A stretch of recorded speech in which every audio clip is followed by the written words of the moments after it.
یا اللہ یا رحمن یا رحیم یا کریم۔ الحمد للہ رب العالمین والصلاة والسلام علی سید المرسلین محمد وعلی آلہ واصحابہ اجمعین، اما بعد فاعوذ باللہ من الشیطان الرجیم، بسم اللہ الرحمن الرحیم۔ انا اعطیناک الکوثر فصل لربک وانحر ان شانئک هو الابتر۔ وقال تعالی ان صلاتی ونسکی ومحیای ومماتی للہ رب العالمین لا شریک له وبذلک امرت وانا اول المسلمین۔ صدق اللہ العظیم۔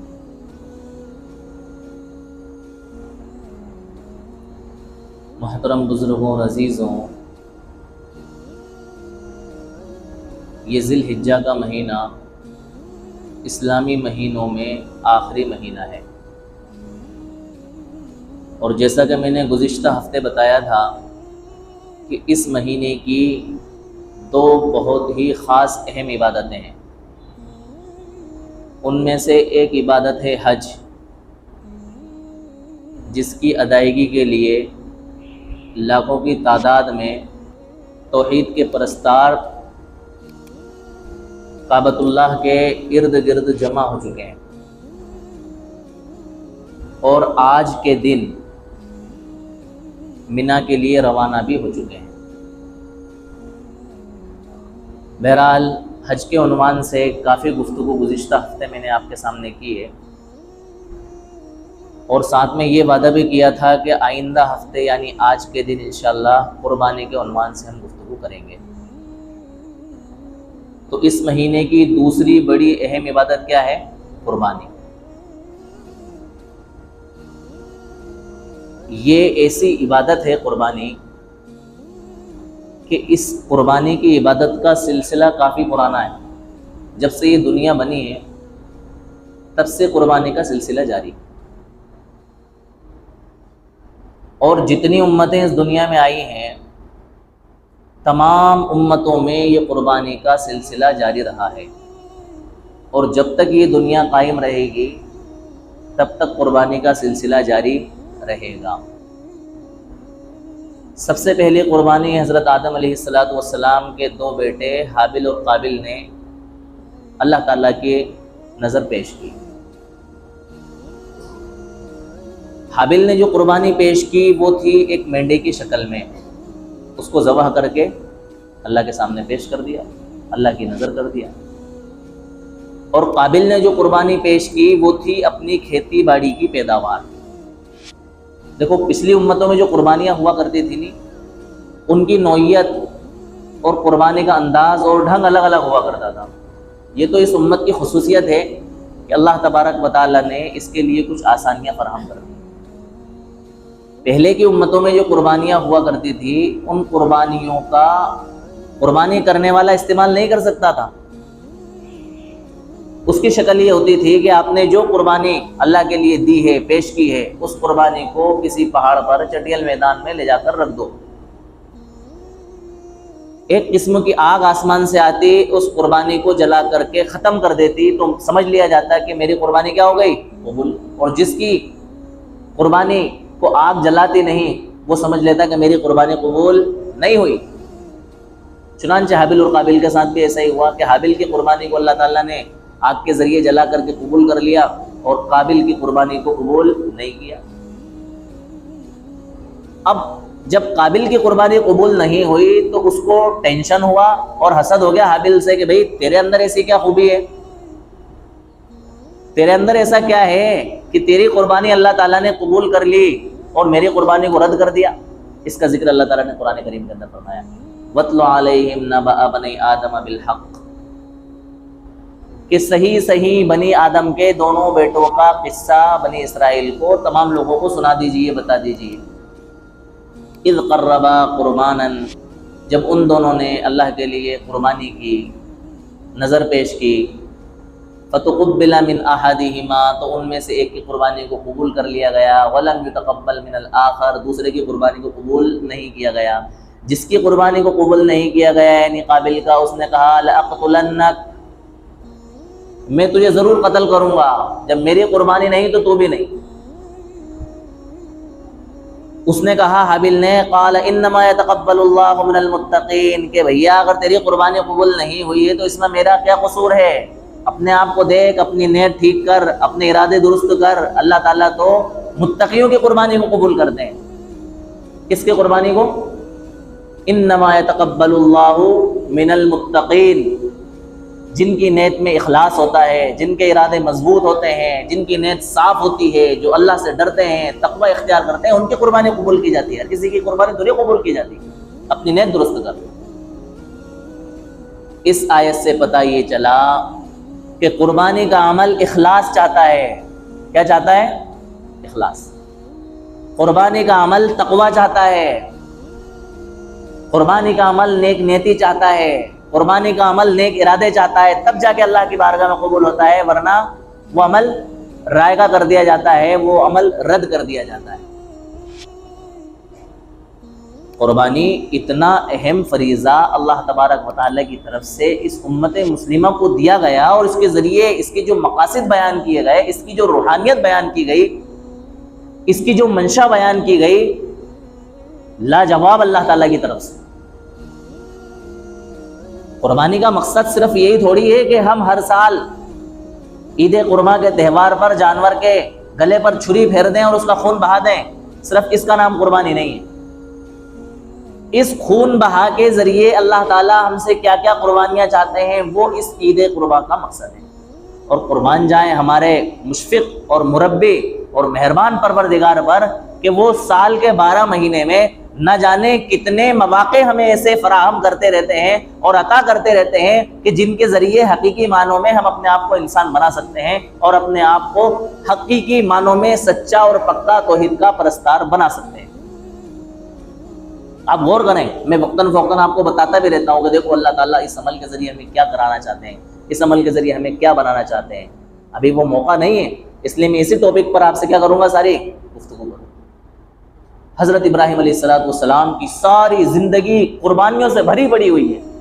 حضرت ابراہیم علیہ السلام کو جو اللہ تعالیٰ نے اس رہتی دنیا تک کے لیے آئیڈیل بنایا اور آپ کی یادگاروں کو تازہ اور باقی رکھا، یہ یوں ہی تھوڑی رکھ دیا کہ صرف یوں ہی ایک دو ادائیں حضرت ابراہیم علیہ السلام کے اللہ تعالیٰ کو پسند آ گئیں اور اللہ تعالیٰ نے ان کی ان اداؤں کو ساری دنیا کے لیے کیا بنا دیا، بطور یادگار بنا دیا۔ ساری زندگی آپ کی قربانیوں سے بھری پڑی ہے۔ اگر یہ کہا جائے تو غلط نہیں ہوگا کہ قربانی کی حقیقی تفسیر حضرت ابراہیم علیہ السلام کی ذات اقدس ہے۔ جب آپ پیدا ہوئے، آپ نے کچھ ہوش سنبھالا تو آپ نے اپنی فراست، اپنی ذہانت، اپنی عقل مندی سے یہ بھاپ لیا کہ اس کائنات کا حقیقی مالک اور اس کائنات کا پالنہار اور پیدا کرنے والا صرف کون ہے؟ اللہ ہے۔ بس آپ نے اتنا بھاپا اور اس کا اظہار کیا، سارے گھرانے سے آپ کی دشمنی، سب سے پہلی قربانی، باپ سے جھگڑا، چاچا سے جھگڑا، پریوار سے جھگڑا، وطن سے جھگڑا، وہاں کے رہنے والے لوگوں سے لڑائی، اور تنے تنا آپ اکیلے جنگ میں، کوئی آپ کے ساتھ نہیں، کوئی آپ کا ساتھ دینے والا نہیں۔ کتنی بڑی قربانی بتائیں، جس گھر کے گھرانے کے اندر شرک اور بت پرستی پائی جاتی ہو، جس گھرانے کا ماحول جھوٹے خداؤں کی عبادت کا ہو، جس گھرانے میں پیدا ہونے والے بچے حضرت ابراہیم علیہ السلام کے باپ کا یہ عمل ہو کہ وہ اپنے ہاتھ سے بنائے ہوئے بت اور مورتیوں کو لوگوں میں کیا کرتا ہو، فروخت کرتا اور بیچتا ہو، اس گھرانے میں توحید کا پرستار اور توحید کا پرچارک اور توحید کا میسنجر پیدا ہو جائے، بتاؤ کتنی بڑی پریشانی اور مصیبت اس شخص کے لیے ہے جو ان سارے کاموں کو کیا کرنے والا ہے، انجام دینے والا ہے۔ سب سے بڑی قربانی آپ نے توحید کا اعلان کر کے اللہ کے لیے پیش کر دی اور پریشانیوں کو جھیلا۔ اسی قربانی کی بدولت آپ کو آتش نمرود میں ڈالا گیا۔ کتنی زبردست آگ وہ تھی جس آگ کے اندر آپ کو ڈالا گیا، آپ نے وہ قربانی پیش کی۔ پھر قربانیوں کا یہ سلسلہ جاری رہا، آپ نے اللہ تعالیٰ نے آپ کو حکم دیا کہ آپ اپنی بیوی حضرت ہاجرہ اور اپنے چھوٹے نوخیز بچے، شیرخوار بچے، دودھ پیتے بچے کو ایک چٹیل میدان میں چھوڑ کر کے آ جائیں؟ ممکن ہے یہ؟ آج ہم تصور کر کے دیکھیں، غور کر کے دیکھیں، اپنے بیوی بچوں کو بے یارو مددگار ایسے میدان میں چھوڑ کر آنا جہاں نہ کھانے کے اثرات، نہ پینے کے اثرات، دور دور تک کوئی آبادی نہیں، کوئی چانس نہیں کہ بچیں گے کہ مریں گے۔ درندے ان کے ساتھ کیا کریں گے، جانور ان کا کیا کریں گے، نہ اوپر چھت ہے، نہ کوئی سایہ ہے، کچھ نہیں ہے، چھوڑ کر کے آئے۔ کیوں؟ اللہ کا حکم۔ کس کا حکم ہے؟ اللہ کا حکم۔ اللہ کے اس حکم کے آگے اپنا سر خم کر دینا، اپنا سر جھکا دینا، یہی حقیقی معنوں میں کیا ہے؟ قربانی۔ یہی اسلام کا تصور ہے۔ اسلام کے معنی مکمل اطاعت، مکمل فرما برداری۔ جب ہم نے اللہ تعالیٰ کا کلمہ پڑھ لیا اور اللہ تعالیٰ کے ایک ہونے کا اقرار کر لیا، ہم نے اپنے آپ کو اسلام کے دائرے میں داخل کر لیا، تو ہم نے اپنے آپ کو اللہ تعالیٰ کے سامنے سپرد کر دیا اور اپنی گردن کو جھکا دیا، اس کے سامنے اپنی گردن کو ڈال دیا کہ بس اب تیرے حکموں کے سامنے کوئی چوچلا نہیں ہوگا۔ یہ جان جاتی ہے چلی جائے لیکن تیرا حکم نہیں ٹوٹے گا۔ اس کے لیے ہمیں اپنے جان کی، مال کی، جس چیز کی بھی ہمیں بازی ہارنا پڑے اور قربان کرنا پڑے، ہم تیرے سامنے قربان کرنے کے لیے کیا ہے؟ تیار ہیں۔ یہی کیا ہے؟ اسلام کا تصور ہے، اور یہی حقیقی معنی میں قربانی ہے۔ اندازہ لگائیں آپ حضرت ابراہیم علیہ السلام نے کیسے بے یار و مددگار، صرف کس بات پر؟ بلکہ مجھے تو یہ کہنے میں بھی اچھا نہیں لگ رہا ہے کہ صرف اللہ تعالیٰ کے حکم سے بہتر حکم کیا ہو سکتا ہے اور اچھا حکم کیا ہو سکتا ہے۔ آپ نے کوئی ٹال مٹول نہیں کی کہ میرا کیا ہوگا، میں تو ویسے ہی گھر والوں سے برا ہو کے بیٹھا ہوں، میرے گھر والے میرے سپورٹ میں نہیں ہیں، میرے رشتہ دار میرے سپورٹ میں نہیں ہے، میرا شہر میرے سپورٹ میں نہیں ہے، میرا گاؤں میرے سپورٹ میں نہیں ہے، میرے یہاں کی حکومت میرے سپورٹ میں نہیں ہے، اور میرے بچے جو میرے سپورٹ میں تھے، اور ایک چھوٹا سا بچہ جو کہ بڑھاپے کی حالت میں مجھے ملا ہوا ہے، اس کو آپ کہاں چھوڑنے کا حکم دے رہا ہے؟ جو لوگ وتھ فیملی رہتے ہیں، چھوٹے بچے بھی ہیں، بیوی بھی ہے، آپ ذرا ان سے پوچھیں، کچھ تنہائی میں جا کر کے پوچھیں آپ کہ اگر آپ کی بیوی چند دنوں کے لیے اس کے گھر چلی جائے تو آپ کو کیسا محسوس ہوتا ہے؟ آپ مجھ سے پوچھیں، میں بھی 3 دن سے اکیلا ہوں، گھر کھانے دوڑتا ہے، عجیب و غریب کنڈیشن کیفیت ہوتی ہے۔ وہ تو یہ اللہ کا احسان ہے کہ مشغولی اتنی ہے پڑھنے پڑھانے کی، سیکھنے سکھانے کی، کہ جس کی وجہ سے وقت کا پتہ نہیں چلتا۔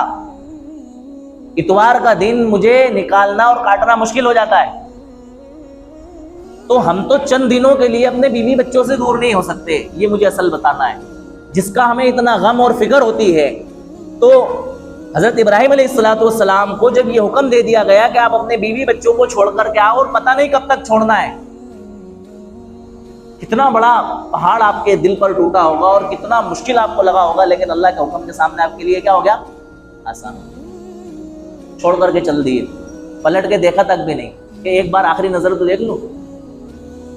ہم تو ہمارا کوئی رشتہ دار یا کوئی پریوار کا، فیملی کا، یا ہمارے بچے جا رہے ہوتے ہیں تو جب تک وہ ہماری نظروں سے اوجھل نہ ہو جائے ہم ان کو دیکھتے رہتے ہیں اور وہ ہمیں دیکھتے رہتے ہیں، حالانکہ یہ امید بھی ہے کہ چند دنوں کے بعد واپس آنے والے ہیں، اور وہاں پتہ ہی نہیں ہے۔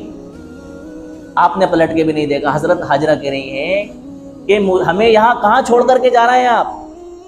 کوئی جواب نہیں۔ پھر پوچھ رہی ہیں آپ ہمیں یہاں کس کے سہارے چھوڑ کر کے جا رہے ہیں؟ کوئی جواب نہیں۔ پھر حضرت ہاجرہ اپنا انداز بدل کے کہتی ہیں کہ اللہ کا یہی حکم ہے۔ حضرت ابراہیم علیہ السلام اپنے گردن ہلا کے کہتے ہیں کہ ہاں اللہ کا یہی حکم ہے، اور اللہ کے حوالے چھوڑ کر کے چلے جاتے ہیں۔ کتنی بڑی قربانی آپ نے۔ پھر جب حضرت ابراہیم علیہ السلام تھوڑے اور ہوشیار ہوئے، چلنے پھرنے لگے، 12-13 سال کی عمر ہوئی، اللہ کی طرف سے حکم آ گیا کہ ان کو اللہ کے راہ میں قربان کر دو، ذبح کر دو۔ بتاؤ یار اتنا بڑا، میں تو قسم خدا کی جذبات میں آ جاتا ہوں اس واقعے کو بیان کر کے۔ ایسا ایک انسان جس کو بڑھاپے میں اولاد ملی ہو، ہمارے وہاں جس کو 30-35 سال تک بچے پیدا نہ ہوں، کتنے ارمان اس کے ہوتے ہیں، اور اچانک اگر اس کے وہاں بچے پیدا ہو جائیں تو اس کی خوشیوں کے کیا ٹھکانے۔ اگر اس کے بچے کو کوئی ٹچ بھی کر دے تو اس کی جان نکل جاتی ہے کہ یار میرا اتنا ایسا بچہ جو کہ بڑھاپے میں مجھے ملا ہے، بڑی تمنا اور آرزو کے بعد ملا ہے، اور آپ نے اس کا خیال نہیں کیا۔ آپ نہیں جانتے میرے بچے کے بارے میں کہ کتنی مصیبتوں سے مجھے بچہ ملا ہے۔ اس کو اگر کوئی مار دے تو اس کے جذبات کا ٹھکانہ نہیں رہتا ہے۔ آپ کو حکم ہوا کہ آپ اس بچے کو کیا کریں؟ قربان کریں۔ اللہ کے لیے ذبح کریں. دوسرے دن پھر آپ نے خواب دیکھا, اللہ کے لیے ذبح کریں. آپ نے سمجھ لیا کہ میں اللہ کا نبی ہوں, اللہ کے نبی کو جو خواب اللہ تعالیٰ دکھاتے ہیں وہ خواب جھوٹے نہیں ہوتے ہیں, لہٰذا مجھے اللہ تعالیٰ کی اس عمل کو کر گزرنا چاہیے. اپنے بیٹے سے مشورہ کیا, دیکھو جیسا باپ ویسا بیٹا, وہ بھی اللہ کے نبی بننے والے تھے. بعد میں پوچھا, بیٹا میں خواب میں دیکھ رہا ہوں کہ میں تجھے ذبح کر رہا ہوں, بتا تیری کیا رائے ہے, تیرا کیا ٹھکانہ ہے. ہمارے اپنے بچے ہوتے ہیں, ارے ابا یہ کیا کام کر رہا ہوں, آپ کوئی خواب پہ بھی آپ نے عمل کر لیا. آپ کی میں ایک تو کرن ہوں اور امید ہوں, اب آپ کمانے کے لائق بھی نہیں بچے ہو, میں آپ کا سہارا بننے والا ہوں, کمانے لائق ہوا ہوں, تیاری کر رہا ہوں میں, اور آپ میرے کو ذبح کرنے کی باتیں کر رہا ہوں. فرمایا, یا ابت افعل ما تؤمر ستجدنی انشاءاللہ من الصابرین. اے میرے ابا, میرے والد, آپ کر گزریے اس عمل کو جس کا آپ کو حکم دیا گیا ہے, انشاءاللہ آپ مجھے صبر کرنے والوں میں سے پائیں گے, میں چوں چرا بھی نہیں کروں گا. شیطان نے بہکایا, اسٹارٹ کر رہا ہوں میں, شیطان نے بہکایا, آپ نے ایک نہیں سنی. شیطان نے کہا کہ آپ یہ اپنے بیٹے کو کیا کر رہے ہیں, ذبح کرنے کے لیے جا رہے ہیں اپنے بیٹے کو بڑھاپے کی حالت میں, کہ آپ وہ کام کرنے جا رہے ہیں جس کا آپ کو خواب میں حکم دیا گیا ہے. فرمایا یہ اللہ کا حکم ہے. شیطان کی دال نہیں گئی. شیطان حضرت اسماعیل علیہ السلام کے پاس گیا کہ تمہیں پتہ ہے تمہارے والد کہاں لے جانا ہے. فرمایا کہ ہاں ہم جنگل میں جا رہے ہیں لکڑیاں اکٹھی کرنے کے لیے. فرمایا نہیں نہیں, تمہارے والد تمہیں ذبح کرنے کے لیے جا رہے ہیں, یہ اللہ کا حکم ہے.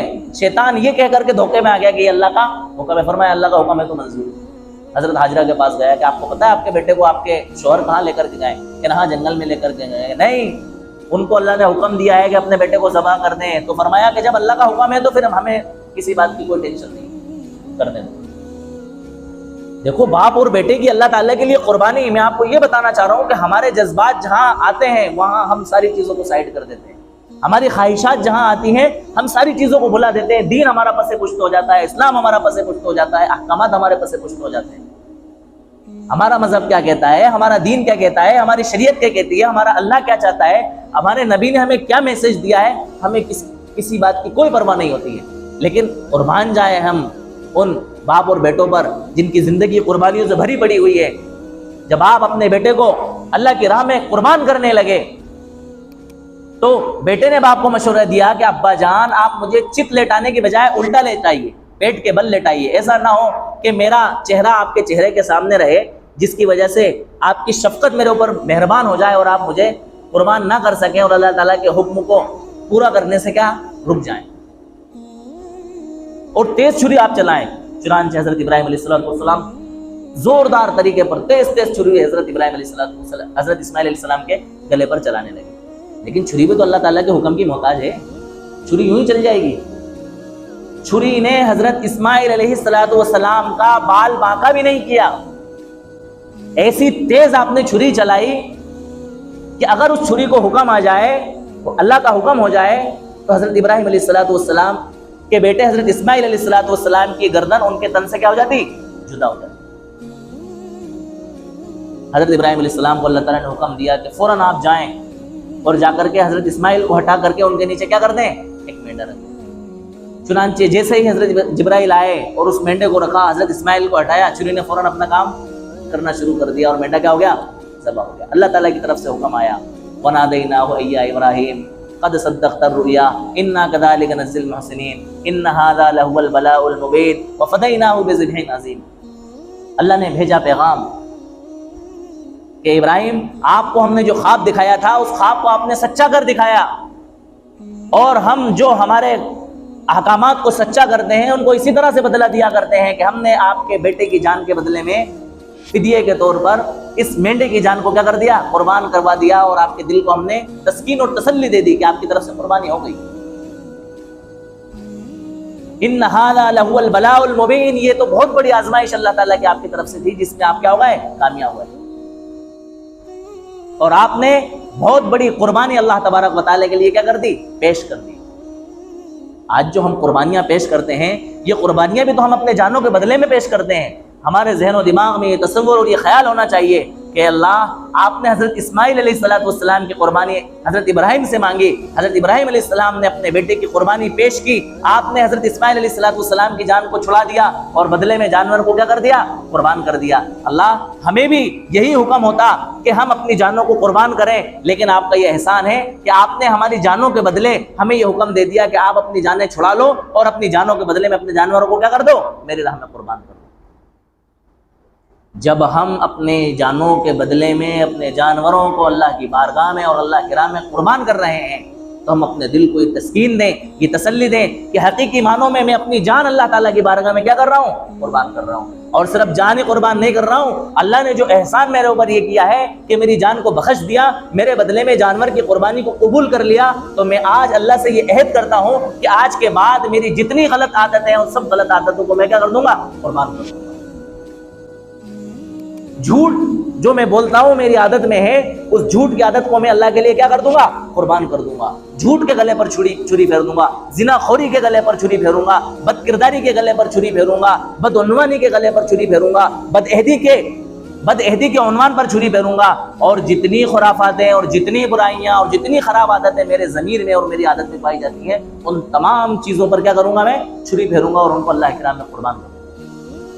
یہ ہر سال جو عید قربان کا جو تہوار آتا ہے نا، یہ تہوار ہمیں یہ میسج دیتا ہے کہ صرف جانور کے گلے پر چھری پھیرنا اور جانور کو قربان کر دینے کا نام قربانی نہیں ہے۔ حقیقی معنی میں قربانی تو یہ ہے کہ تم اپنی ذات کو اللہ تبارک و تعالیٰ کے سامنے قربان کر دو، اپنے آپ کو حقیقی معنوں میں اسلام بنا دو، مسلمان بنا لو، اپنے آپ کو حقیقی معنوں میں اسلام کا پیکر بنا لو۔ یہ حقیقی قربانی ہے۔ آج ہمارا عالم کیا ہے؟ ہم کیا سمجھتے ہیں کہ ہم نے مہنگا جانور اللہ کی راہ میں قربان کر دیا، اپنا فریضہ ادا کر دیا، اپنی ذمہ داری سے سبکدوش ہو گئے۔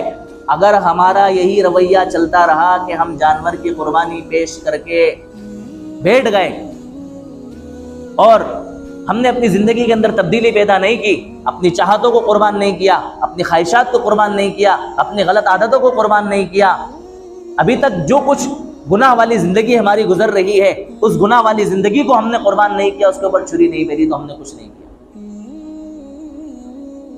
اللہ تعالیٰ ہر سال ہمیں یاد دلاتے ہیں کہ تم اپنی چاہتوں کو میرے سامنے قربان کرو،